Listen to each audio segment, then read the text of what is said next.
Jumps, butterfly kicks, bench hops, squat kicks, plank jacks, side plank lifts, knee sit-ups, high knee sit-ups. I might just like cruise till I cruise then. Abs don't make themselves cruise. You're a rebel, getting into trouble. You are kinda like a fire, like a fire, like a fire. Unpredictable, so original. You are never backing down, backing down, backing down. Good morning and welcome to Catch Up Vlog 101. It's normally meant that it's been me in the studio in the office or something, just kind of running you through what's coming up and all that kind of stuff, etc, etc. Well, today's a little bit different. Today, well, me and Lycra, you're coming with me.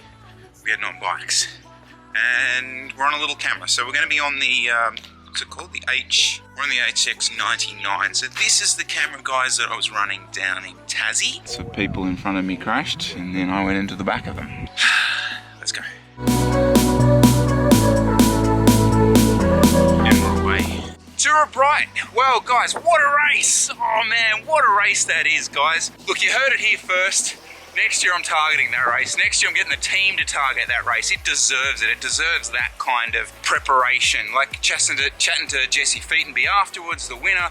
Great bloke, but you know, he wanted to win. He targeted it. He knew what the stages were, and we need to approach that race like that because, like I said, it deserves it. It's a cracker. Get down there next year. That Tawonga Day stage, that's got to be one of the best stages of the year, full stop. We will do that. The race deserves it. You're so different, kind of ignorant. You don't care what people say, people say, people say. I'm going crazy for you, baby. Don't know how you're making me feel this way, what can I say? And yeah, look, I did the daily vlog, but I did it on the RX100. Did you guys notice a difference? Well, I certainly did. That was in comparison to this camera, the HX99, which is a much smaller, like it's half the weight, and form size, it just fits beautifully into the pocket. But there is definitely a difference. Like you could tell in the quality, what those in the game like to call bokeh, you could really tell it. Sydney Swan's training. Can't get more Sydney than that, can you? There's Lance Franklin. Yeah. He's doing sprints, by the way, so he's looking fit. The zoom on this is unbelievable. You can see what they're trying to do. You know, obviously the Pixel, the new iPhone, the cameras are so good. These sort of things need a point of difference. And on this, it is the zoom. I think I said something like 720mm, which for those of you who are not like in the camera game doesn't probably mean very much. Okay, cut to a shot of me showing you what that means. There will come a time for when we can wash away your sins, settle down, but until then, we're like a hurricane. That's a bit of product stuff for you, and I suppose that's really what I want to talk to you about next. So I've been working on trying to get some product stuff into the vlog. I know you guys like it. I like doing it. I think I got a little bit more confidence about doing it now. Like I said in the past, you know, just buying products all the time to review them on the vlog is not particularly feasible. One of the things I'm trying to do a little bit behind the scenes is to sort of build a few relationships with some people and some places that'll allow me to do that. Now, I'm always skeptical of these sort of things online, but look, it's gonna be my sort of style of review, which is really to open up conversations about the products, and that's always my goal from doing any of this. So I mean, you can start to see that already. Like between that, well, we'll talk about in depth with you guys as product reviews. Okay? Yeah. So that's coming up, which will be cool. Guys. Hopefully.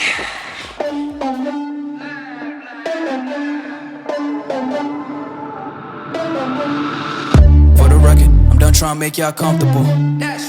For the record, you ain't trying to grow, then it's done for you. For the record, lab on me going all the way. For the record, ain't trying to link, no time to waste. So while I've got you thinking product, just want to quickly talk about that blue dinosaur stuff that I was running down at Bright. So I really did like it. I love the flavour of it, but I will say a couple of things. It is not an out-and-out race food, full stop.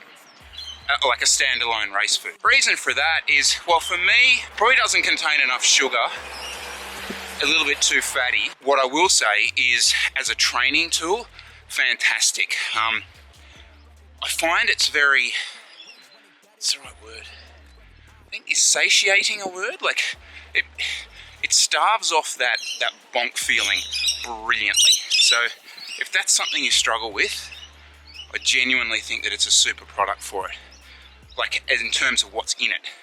As far as the flavors go, I love it. Like, I just want to eat it at home all the time. So you can't get better than that. People ask me where to get it. I'm really bad with that stuff. I've almost never done it. So I will put links below in the comments, in the description, where you can buy the stuff. So, and I've got to get better at that. Right turn. Oh God, that's uphill. Ugh. Shimano D-fly shifter, left top of the hood. A vlogger's dream. And crashing, guys. Look, thanks again for a lot of the comments about it, wishing me well. Appreciate that. It's got me thinking crashing again. Look, there was another one on Tuesday night. There was one at Tour of Bright. And yeah, that's bike racing, etc., etc. But the misnomer here is that just happens in bike racing. Like, I've had 4 crashes, 2 of which have been in races, and the other 2 have been out doing this. So, guys, I'm really bad at this normally, but mainly because he's on our sleeve. Well, normally he's on our sleeve. Sorry, Dad. Running out of kit end of the year. And, you know, he gets great sort of notification from that, but the KOM stuff, guys, if you are going to these events, income, like, I just can't stress this enough. Like, it's funny, again, I've said this in the past, but everyone talks about insuring their bikes, blah, blah, blah, I've insured it for this, I've insured it for this. Guys, your freaking income, that's what bloody pays for your bikes. Chase him up, hit him up on the website, not because he supports cycling, not because he's a decent bloke, because it's actually a decent friggin' policy. Alright, now, red light. One-handed brake, direct mount, one-handed braking. Whoa, easy, easy, look at that. Now, if you're still watching, I got some really good feedback, thank you, for the little NRS manager's rant I did a while ago. What it is really like is difficult because it's not just all about signing new riders. I want to do another one. I want to do another Chris exposes an NRS misnomer, because this one pisses me off.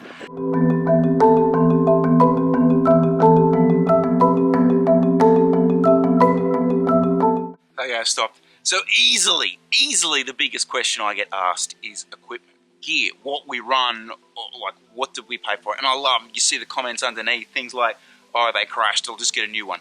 No. So what I'll do is I'll set out what we did, what I know, like what some of the other teams will do, and then break down some misnomers for you. So we paid for our frames this year.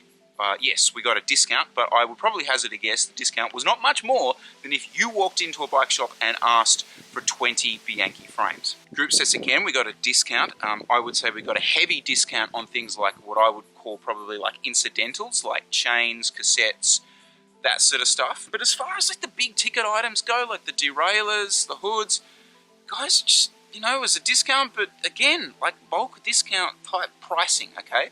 Helmets, guys all paid for their helmets. We did get the Walter sunglasses for free. Tyres, guys, the guys all paid for their own tyres. The team paid for some of the, between Alan and myself, for the tyres on the C40s.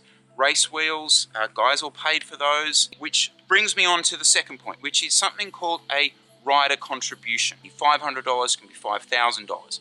But it is a number that really can then go towards the race budget, can go towards the equipment. But really what it's there for is it's a way of saying, okay, you're going to get some kit. How committed are you to this team? Show us how committed you are.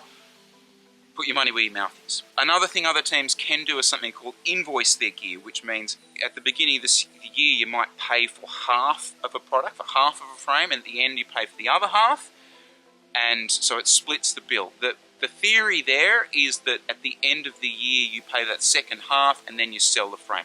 We really wanted to stay on these frames and keep a bit of a longevity with this with this relationship. So anyway, didn't matter. They weren't going to do that anyway. So we paid for our frames. That's the rider's perspective. From the team's perspective, guys, the way we tend to deal with equipment relationships is one of two ways, right? So you either get a huge budget, like a huge, let's say, corporate budget, and you then funnel those funds into paying for your equipment from suppliers. So let's say, for example, you get a sponsorship from Commonwealth Bank, you get $1 million from, you go to Giant and you say, okay, Giant, we're going to buy 30 frames, give us a bulk discount, boom, done, happy days.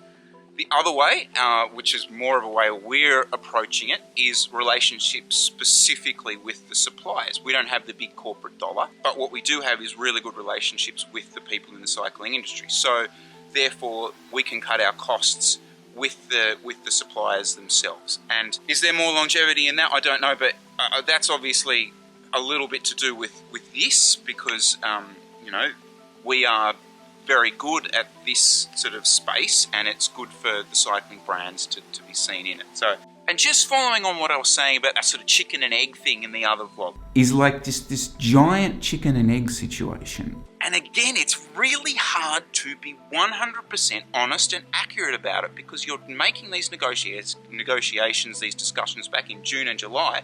But as you know, like, you know, Bianchi, Shimano, Campagnolo, SRAM, whoever they aren't in a position to, in June, July 2018, to be saying, yep, boom, you're going to get 19 free group sets next year. You know, you're saying to guys, well, we'll probably be odd.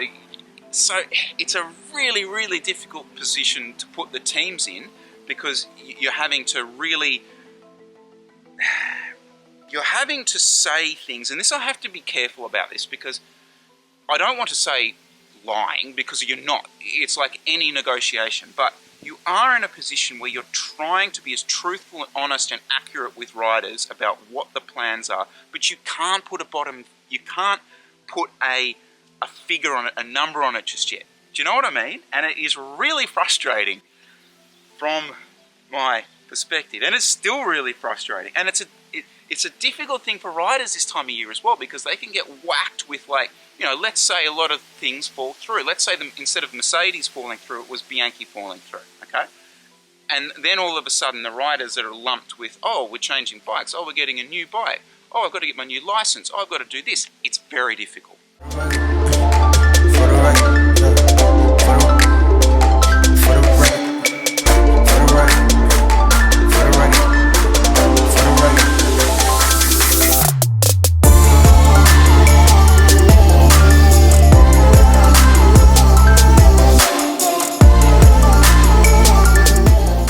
Now, don't feel too sorry for these guys. Let me explain. I reckon a lot of this is their own doing. So what you'll tend to get, and especially with some of the younger guys, is a little bit of exaggeration about what their teams are actually giving them, which is harmless, which is fine.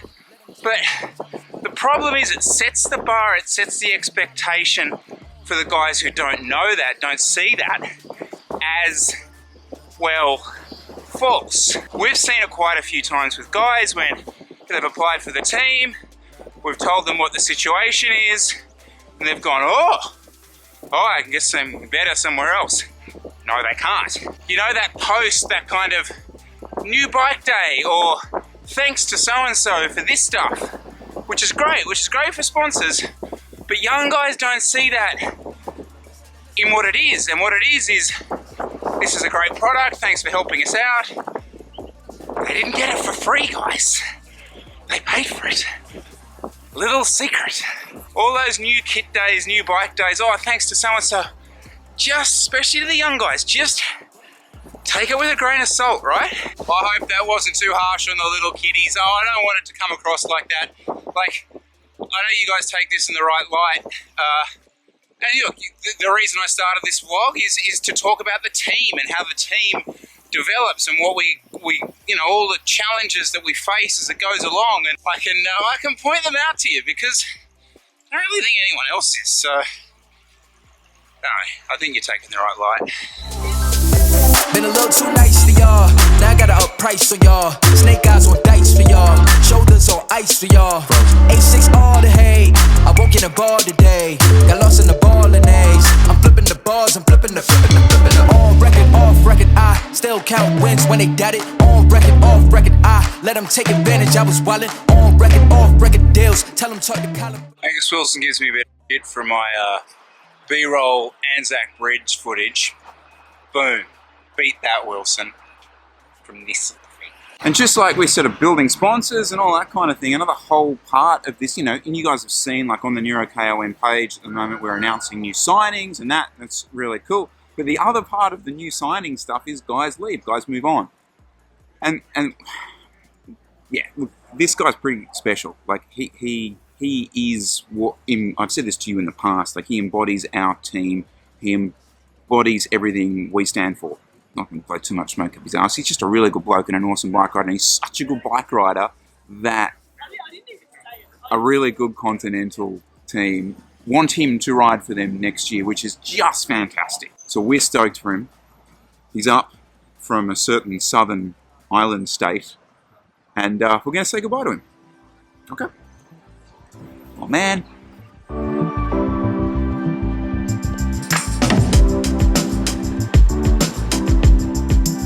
Right, I was going to try and do something proper here. Benny is moving on at the end of the year. Where are you going? We're going to go ride, have another adventure somewhere and make some new friends and kind of explore the world. The reason we're running is that's his bus. Okay, we're going. Okay, quickly, Benny, highs and lows. What do you got for me? I've made some incredible friends. I think the relationships are what I'm going to pull out. I don't know if we've properly described how this actually happened. So I will do that at some point. It's outrageous. It's ridiculous. When he starts riding for Lotto Soudal in 2020, I have the rights to his autobiography because the story is outrageous. No one else try to repeat it once it comes. No, exactly. It doesn't work. All right, what about on the road highs, Benny? What do you got for me? Probably at Tassie. I think it was a culmination of what we're trying to develop as a team atmosphere and teamwork, and that sort of all culminated. I know we all crashed, but anyway, before that it all came together as an attitude that we've been working on for a good 12 months, and everyone was on the same page, and it was really cool to see. I think you did right, actually, from my perspective. The growth of this team has been very much alongside the growth of him. It's kind of been this pretty much parallel kind of curve, which is kind of cool. Like, as he's got better and better, the team has got better and better. So very sad that he's leaving, but I'm also so stoked because, like, that's what this team is for. Where he's going, you'll see it next year. You'll see him on TV, hopefully. Hopefully. This is perfect timing. Perfect timing. I have actual real life goosebumps. Awesome dude. He's not dead or anything, but you know.